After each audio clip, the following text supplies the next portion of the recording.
Bonsoir à toutes et à tous et bienvenue pour ce webinaire éducatif sur l'analyse fondamentale. Je suis Yoav Nizar, heureux de vous retrouver donc pour ce webinaire. Je vous laisse prendre connaissance de l'avertissement lié au risque, l'avertissement lié au risque de trading. Je vous rappelle également que vous pouvez me poser toutes vos questions, vos remarques, me faire part de vos remarques sur le chat. J'y reviens au cours de cette présentation. Donc, comme vous savez, négocier sur marge sur le marché des devises ou via des produits CFD comporte un risque élevé et ne peut être recommandé à tout investisseur. Alors voilà pour l'avertissement lié au risque. Alors dans un premier temps, nous allons parler donc de l'environnement économique avec les différents éléments macro et microéconomiques. On parle également des banques centrales ainsi que de leur politique monétaire, de leur politique de taux, des flux de capitaux ainsi que de l'offre et de la demande. Dans un deuxième temps, je parlerai des statistiques macroéconomiques et enfin donc je parlerai sur des l'IFX et les différents donc éléments du calendrier macroéconomique. Alors, qu'est-ce que l'analyse fondamentale? C'est tout simplement l'analyse financière des entreprises ainsi que l'analyse de la conjoncture économique. En gros, il s'agit de tous les éléments qui peuvent impacter un actif, quel qu'il soit. Donc ça peut être d'une manière macroéconomique ou d'une manière microéconomique, comme sa définition l'indique. Alors, quelle est la différence entre la macro et la microéconomie? C'est ce que nous allons voir tout de suite. Mais dans les grandes lignes, la macroéconomie concerne l'économie globale, alors que la microéconomie concerne, je dirais, une entreprise elle-même, simplement l'entreprise elle-même, sans prendre, enfin, bien sûr, en prenant en compte la macroéconomie, un cœur de la macroéconomie impacte la microéconomie, mais la microéconomie concerne, par exemple, la santé financière d'une entreprise. Alors, les acteurs majeurs de la macroéconomie sont les banques centrales, bien évidemment, et avec les 8 principales banques centrales qui influencent le plus les marchés financiers ainsi que l'économie mondiale. Il s'agit tout d'abord de la Réserve fédérale américaine, donc la Fed, la Banque centrale européenne, la BCE, la Banque centrale du Japon, la BOJ, la Banque d'Angleterre, la BOE, la Banque centrale du Canada, la BOC, la Banque d'Australie, la Banque centrale d'Australie, la RBA, la Banque centrale de Nouvelle-Zélande, la RBNZ, et enfin la Banque populaire de Chine, donc la PBOC. Donc ce sont les 8 principales banques centrales au monde qui influencent le plus, comme je le disais, la macroéconomie. Ces banques centrales ont 4 principales missions. Tout d'abord, elles conduisent la politique monétaire du pays, ou d'une région bien évidemment, comme par exemple pour la Banque centrale européenne, qui, euh, qui conduit la politique monétaire de la région donc européenne de la zone euro, comme son nom l'indique. La deuxième mission est d'assurer l'émission de monnaie fiduciaire et d'établir la politique monétaire. Donc quand je dis politique monétaire, je reviendrai dessus dans un instant. Il s'agit notamment de la politique de taux, par exemple. Il y a également une autre mission donc, qui est de superviser le fonctionnement et la réglementation des marchés financiers. Et enfin, prêter en cas de crise systémique. Donc les banques centrales peuvent intervenir pour justement prévenir tout simplement d'une crise systémique, d'un mouvement systémique qui pourrait avoir un fort impact sur les marchés et sur l'économie en général. Alors comment fonctionnent les banques centrales? C'est ce que nous allons voir dans un instant. Les 3 objectifs principaux de la banque centrale sont le contrôle de l'inflation, préserver la stabilité des prix. Donc par exemple pour la zone euro, il s'agit de maintenir l'inflation juste au-dessous du seuil des 2%. Nous en sommes pour l'instant encore loin, encore assez éloignés. Et donc la politique actuelle de la BCE est justement de monter, de faire progresser cette inflation, de conserver un taux d'emploi maximum, donc baisser le taux de chômage, Puis enfin, garder les taux d'intérêt à long terme peu élevés. Donc ce sont les trois objectifs principaux. Alors, vous allez me dire comment contrôler l'inflation? Plusieurs méthodes, plusieurs outils sont à la disposition des banques centrales. Donc dans le cas de l'inflation, elles pourraient par exemple tout simplement augmenter leur taux, mais nous verrons ça dans le détail dans un instant. Mais en tout cas, une des méthodes, à titre d'exemple, pour contrôler une inflation forte, est par exemple le relèvement des taux directeurs de la Banque centrale. Quatre outils donc sont à la disposition de la Banque centrale. Elle fixe les taux directeurs, j'en parlais il y a un instant. Elle fixe le niveau des réserves obligatoires. Qu'est-ce qu'une réserve obligatoire? Qu'est-ce que sont les réserves obligatoires? Ce sont tout simplement les réserves que les banques commerciales doivent déposer à la Banque centrale.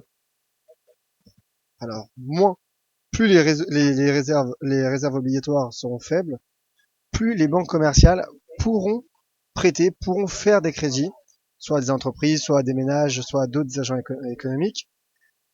Et donc, ce qui est un des outils justement pour relancer une économie, pour relancer une croissance, également pour stimuler l'inflation également. D'ailleurs, un des exemples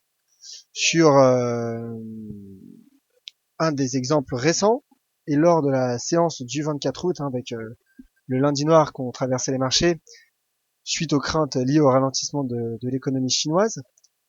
Une des mesures, enfin en tout cas les deux mesures qu'a prises la Banque populaire de Chine a été l'abaissement du principal taux directeur, donc l'abaissement des taux directeurs, puis la baisse du taux de réserve obligatoire, ce qui a donc soutenu l'économie chinoise et rassuré les marchés. Autre outil à disposition de la Banque centrale, il s'agit des opérations d'open market, donc de politique monétaire. Puis, enfin, les interventions sur le marché des changes et sur la gestion des réserves d'or. Donc intervention sur le marché des changes, sur le cours d'une devise.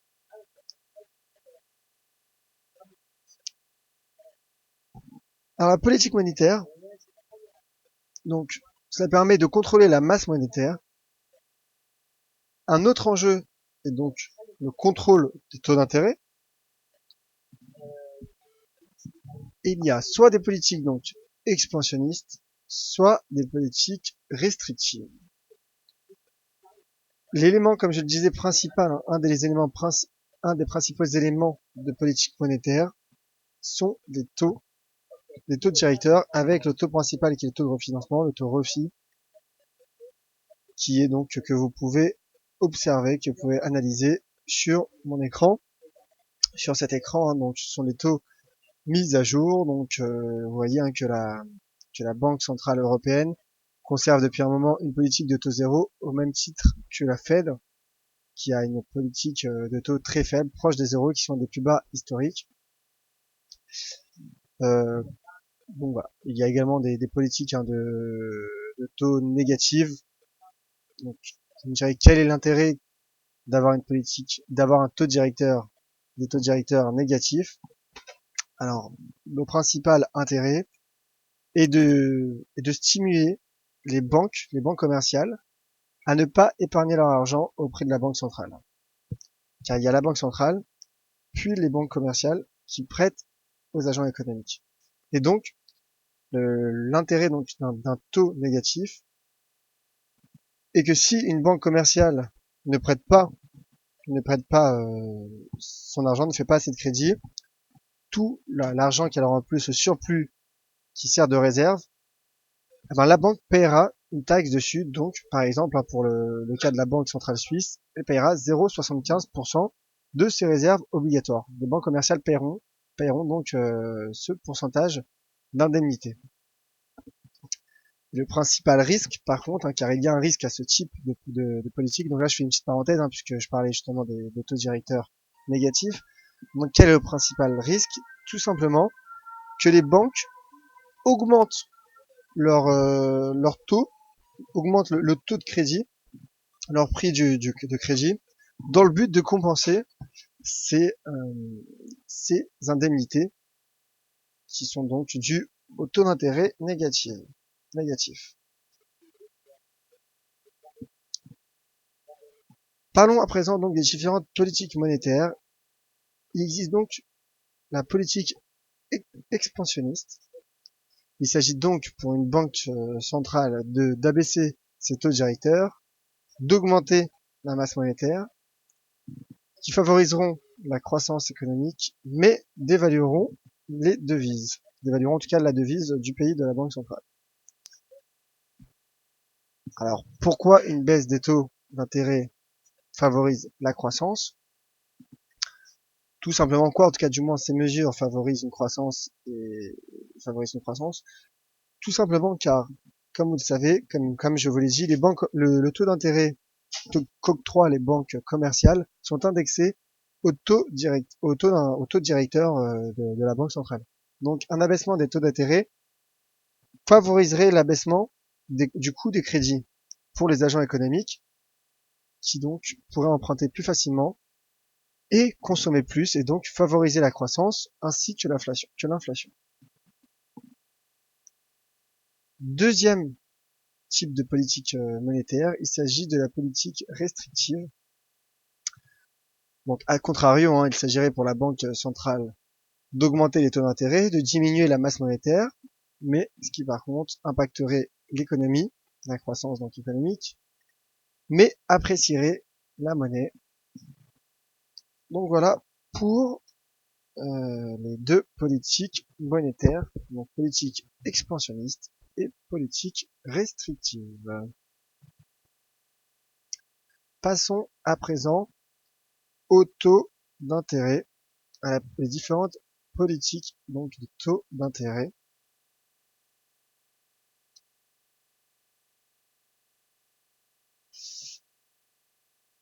Alors l'enjeu des taux d'intérêt est qu'ils dirigent les économies. Ils dirigent une économie d'un pays. Une baisse des taux d'intérêt favorise l'augmentation du crédit, comme je l'expliquais il y a un instant. Donc les crédits que ce soit des crédits à consommation ou d'autres prêts bancaires. Et le but est donc de favoriser la croissance. Et une hausse des taux d'intérêt, tout simplement, il y aurait plus d'investissements, mais l'accès au crédit serait plus difficile. Le but est de contrôler l'inflation et la masse monétaire. Et comme je l'ai dit, une hausse des taux d'intérêt impacte la croissance économique du pays.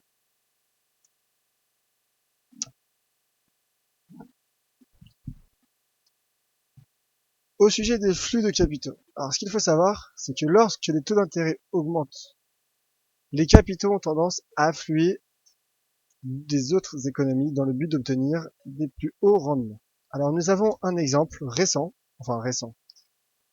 En début de l'année 2014, nous avons eu une crise des pays émergents, crise des émergents.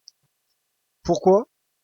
Cette crise était notamment due au resserrement monétaire de la Fed, donc le fameux tapering, qui est donc la diminution du quantitative easing de la Banque centrale américaine, de la Réserve fédérale américaine.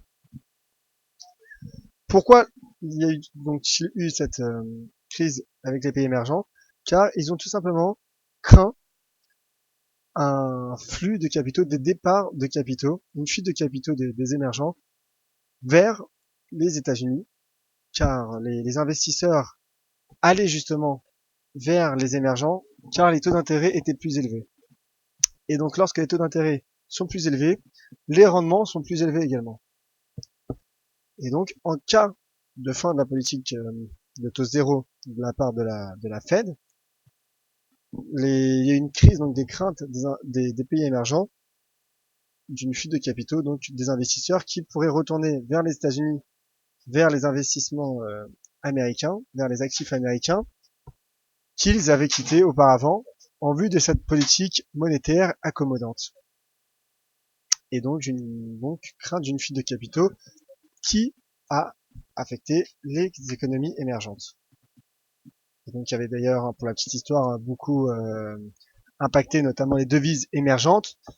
Et à titre d'exemple, la Banque centrale turque avait pris la décision de élever ses taux justement dans le but de soutenir sa devise, mais au prix de sa croissance qui en a souffert.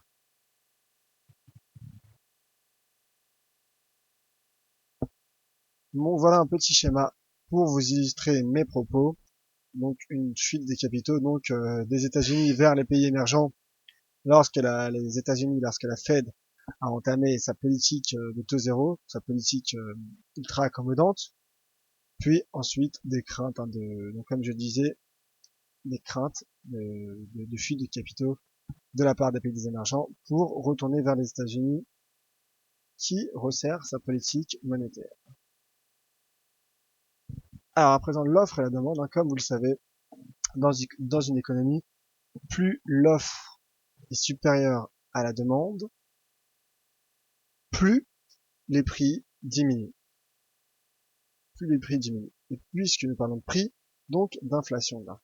Qu'est-ce que l'inflation? Je reviendrai après, mais l'inflation c'est tout simplement la mesure de l'évolution des prix, c'est la hausse des prix. L'inflation est la mesure de la hausse des prix, tout simplement. En d'autres termes, l'inflation est la hausse généralisée des prix dans une économie.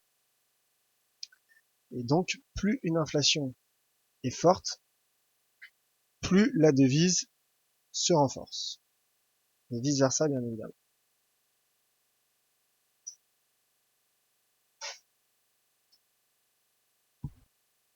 Alors, parlons à présent d'un autre élément très important dans une économie, notamment sur les devises, notamment donc sur le marché du Forex, qui sont les statistiques macroéconomiques. Elles influent énormément sur une économie. Ce sont des indicateurs très importants et qui influencent donc sur les différentes classes d'actifs, notamment, comme je le disais, sur les devises. La première statistique majeure, il s'agit du PIB, du produit intérieur brut. Alors, qu'est-ce que le PIB? C'est tout simplement la somme des valeurs ajoutées brutes des différents secteurs institutionnels ou des différentes branches d'activité, majorées des impôts et moins les subventions sur les produits. Donc là, vous avez un exemple de PIB, de croissance du PIB aux États-Unis et de la zone euro dans ces dernières années. Mais ce qu'il faut savoir donc, c'est que grâce au PIB, nous allons pouvoir mesurer la croissance. Car la croissance est tout simplement l'évolution du PIB d'une période sur l'autre. Alors, il est calculé de manière trimestrielle. Et il y a donc le PIB flash, donc la croissance flash, qui est la première estimation. Il y a ensuite une deuxième estimation, puis une dernière estimation. Une deuxième correction de la croissance du PIB, du produit intérieur brut.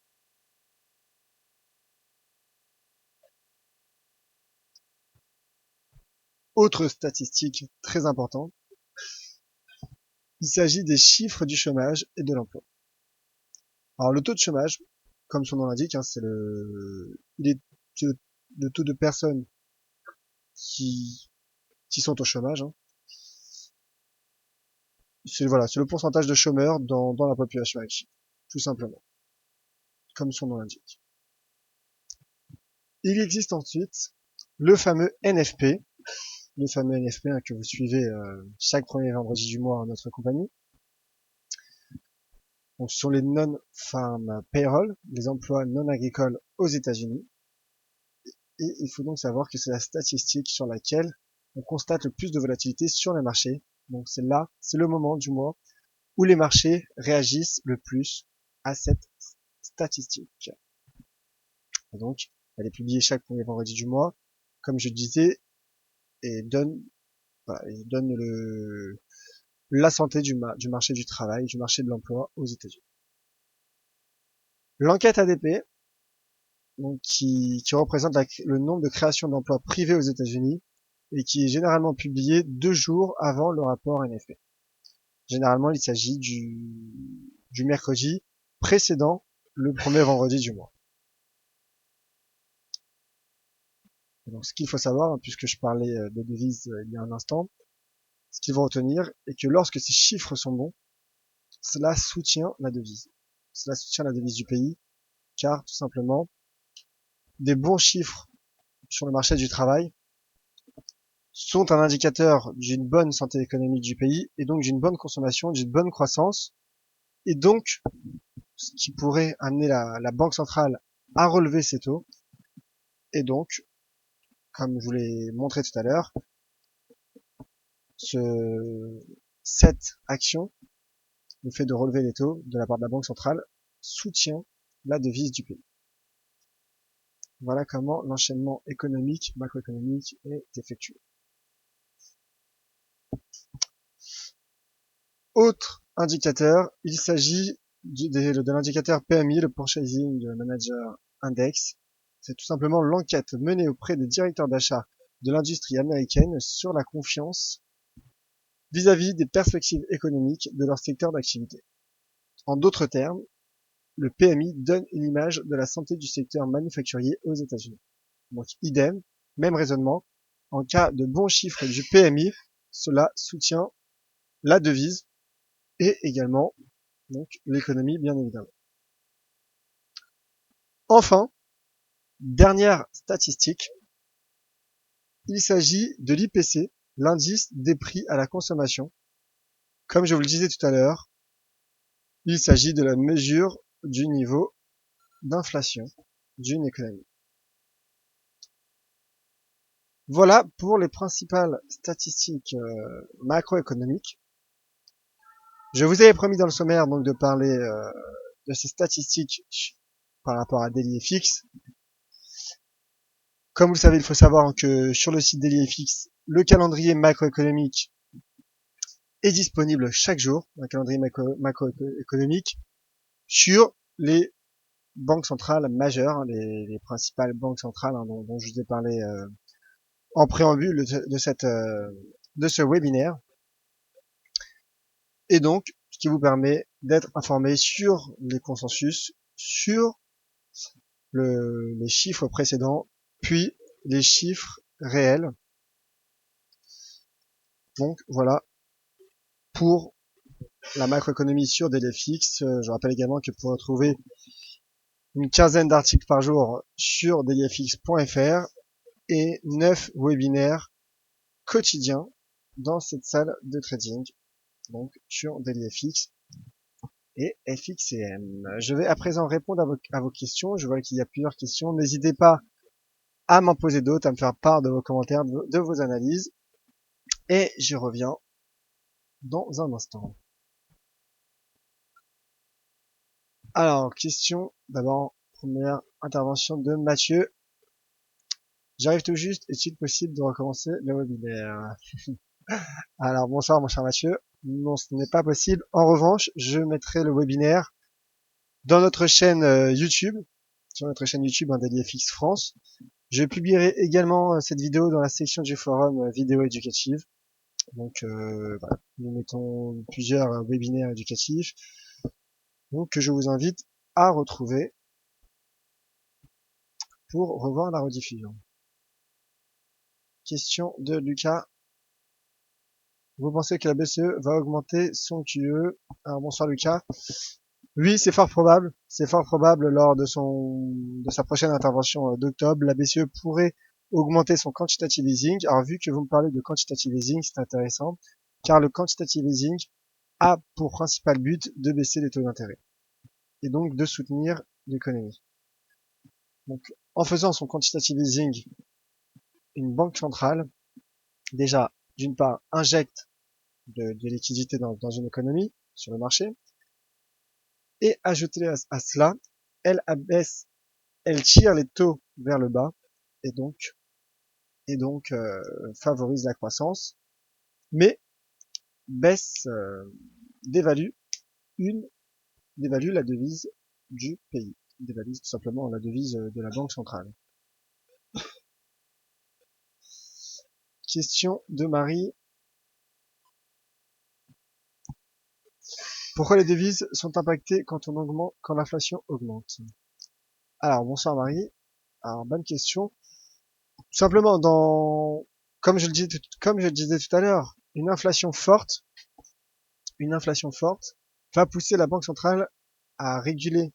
Car comme vous l'avez vu, hein, une des missions de la banque centrale est de maintenir un niveau d'inflation.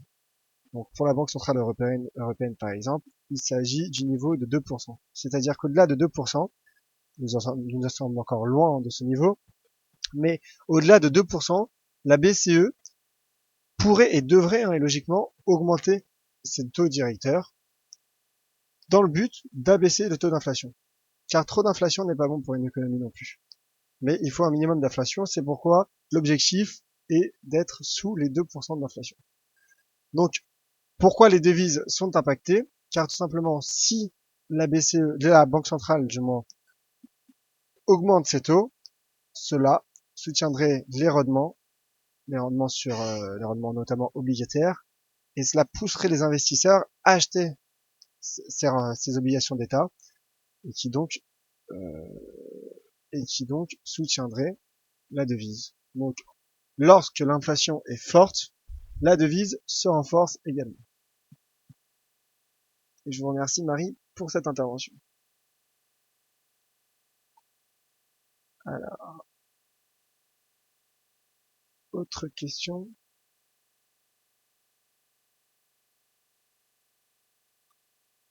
Question de Lord. Pourquoi les hedge funds interviennent lors des statistiques?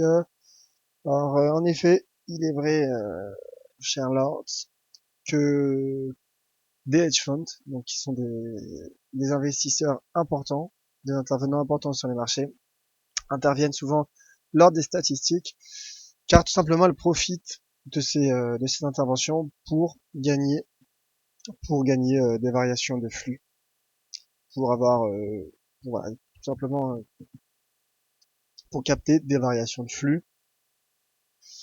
Et leurs ils ont donc des stratégies dessus. Oui, tout à fait, hein, plusieurs hedge funds, plusieurs même traders en particulier, ont des stratégies sur les statistiques macroéconomiques, lors des annonces, notamment des interventions de banque centrale. Voilà. C'est chaque trader, chaque hedge fund a sa stratégie. Et en effet, vous faites bien de le souligner que certains intervenants de marché, certains investisseurs, notamment des gros investisseurs, hein, tels que les hedge funds, interviennent seulement lors des statistiques, lors de la publication du mot des statistiques macroéconomiques. Donc je vous remercie Lord pour cette intervention.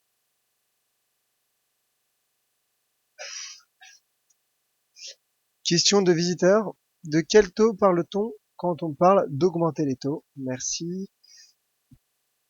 Alors visiteur, tout simplement des taux directeurs. Des taux directeurs. Donc il y a le taux de refinancement, qui est le taux principal, le taux de rémunération des dépôts, ainsi que le taux marginal. Ce sont les trois taux directeurs d'une banque centrale. Et donc lorsqu'elle décide d'augmenter ses taux, cela tire des taux, donc que ce soit par exemple pour les coûts du crédit, comme je vous l'ai montré tout à l'heure, vers le haut. Et à contrario, lorsqu'une banque centrale baisse ses taux, c'est dans le but que les banques commerciales baissent également leurs taux, et donc de soutenir la consommation et donc l'économie. Et ce qui, bien évidemment, comme vous l'avez compris, dévalorise la devise du pays. Autre question de visiteur, comment anticiper le cours par les taux? Comme je le disais, hein, tout simplement, si vous anticipez une hausse des taux à court ou moyen terme de la part d'une banque centrale, vous pouvez acheter cette devise. Donc il est vrai que ces dernières semaines, ces derniers mois, de fortes spéculations ont eu lieu sur un probable relèvement des taux de la part de la Fed, de la Réserve fédérale américaine. Donc ces anticipations ont profité au dollar. Toutefois, au vu des mauvais chiffres de l'emploi américain la semaine dernière, vendredi 2 octobre, et d'un mauvais rapport NFP, donc de mauvais chiffres sur l'emploi américain, cela a éloigné les spéculations sur une hausse des taux, car comme je l'ai dit, hein, une hausse des taux impacterait la croissance, et tant que le marché du travail n'est pas suffisamment bon pour soutenir un tel une telle décision, il est peu probable, très peu probable, même quasiment impossible, hein, que la Fed augmente ses taux, du moins en 2015. Mais bon, sait-on jamais. Quoi qu'il en soit, pour répondre à votre question, visiteur, si vous anticipez une hausse des taux, achetez la devise. Et si vous anticipez une baisse des taux ou une politique accommodante ou même des discours accommodants, vendez la devise.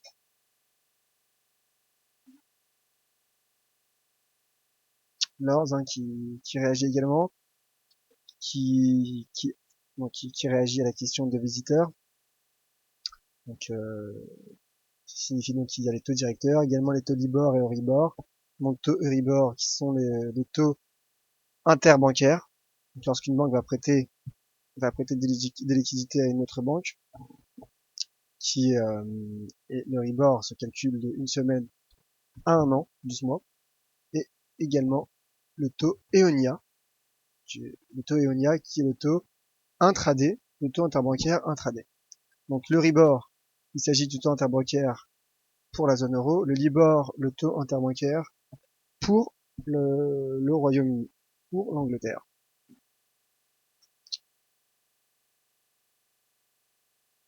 Alors, qu'est-ce que c'est? Bon, voilà, je viens de l'expliquer.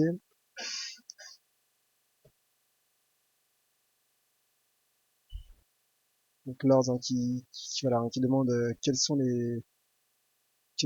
ces différents types de taux. Bah, tout simplement, comme je le disais, donc les taux directeurs sont les taux auxquels vont être indexés les emprunts, lesquels du moins les banques commerciales va emprunter en cas de manque de liquidité. C'est le taux d'intérêt auquel prête la banque centrale aux banques commerciales.